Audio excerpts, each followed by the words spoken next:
pas encore mort. Personne qui peut m'éradiquer. Fort, pour pas perdre, il faut pratiquer. Je sors, je me vide la tête là où les constituent. Faut que je m'exerce, un stylo, une prod qui tue. Salut à tous, aujourd'hui on va retrouver Nader pendant son travail au sac. Il a commencé la boxe 6 mois avant le début du Covid et depuis il s'entraîne tout seul. Donc clairement c'est bien en termes de gestuelle, vous allez voir. Nader il est de Bruxelles et il cherche un coach pour information. On va commencer par parler de cet enchaînement là, le front kick middle. Alors il y a un bel équilibre sur le front kick. Juste si vous observez vraiment le pied d'appui, vous allez voir qu'il est complètement à plat. Moi j'aime bien dans ces cas-là qu'on ajoute une vrille pour propulser le corps vers l'avant pour donner plus de puissance. Après, pour être très franc, tout le monde ne le fait pas ça. Par exemple, Samart le faisait pas, Agarty le fait pas non plus. Il y en a qui restent bien sur leurs appuis, d'autres qui font cette vrille pour envoyer le corps vers l'avant. Et personnellement, moi j'aime bien, je trouve que ça permet de vraiment donner plus de puissance. On se concentre maintenant sur le kick. L'angle n'est pas évident avec la caméra, mais on a l'impression que Nader là il prend son appel trop devant lui et que ça limite son amplitude. En fait, si tu décalais légèrement un peu plus sur ta gauche, je pense que ta hanche travaillerait plus et que tu gagnerais en puissance. Donc on continue le travail au sac. Alors il faut rester bien compact, hein, même si c'est normal que tes bras bougent un peu pendant le kick, il faut essayer de rester bien compact. Là ça bouge un peu trop pour moi.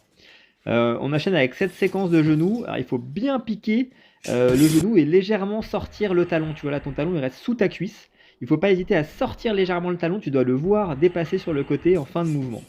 On continue tranquillement. Bon front kick.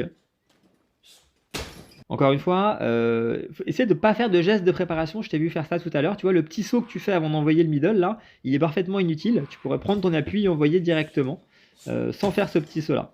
Belle jambe avant, là, c'était bien, c'était propre. Toujours le front kick. On continue le travail, intéressant, là, le travail de front kick et de jambes.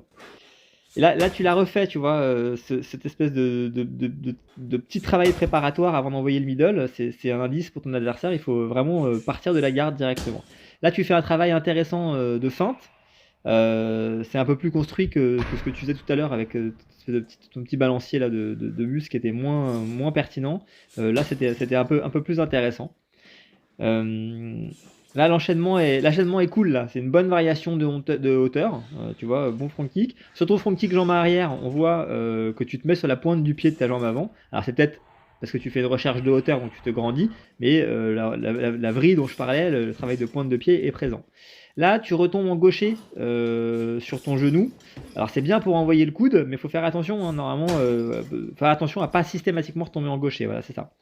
Là, c'est bien mal. On enchaîne, on met un peu des blocages.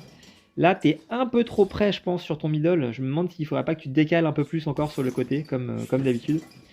Là, voilà, là, tu as une meilleure gestion des appuis là, sur cette séquence-là. Tu ne retombes pas en gaucher, tu retombes bien en droitier. Et ton travail d'appui est globalement meilleur, je trouve. On continue, là, c'est pas mal. C'est une belle séquence, là. C'est intéressant, tu vois. Feinte de front kick, ensuite le vrai front kick. Le genou avant, peut-être essayer de le piquer un peu plus, toujours pareil, hein, sortir bien le genou, bien passer la hanche pour gagner en puissance et faire mal à l'adversaire. Voilà, on termine la session de Nader au sac. N'hésitez pas à m'envoyer vos séquences pour que je puisse les commenter. Et puis je vous dis à très bientôt pour une prochaine vidéo.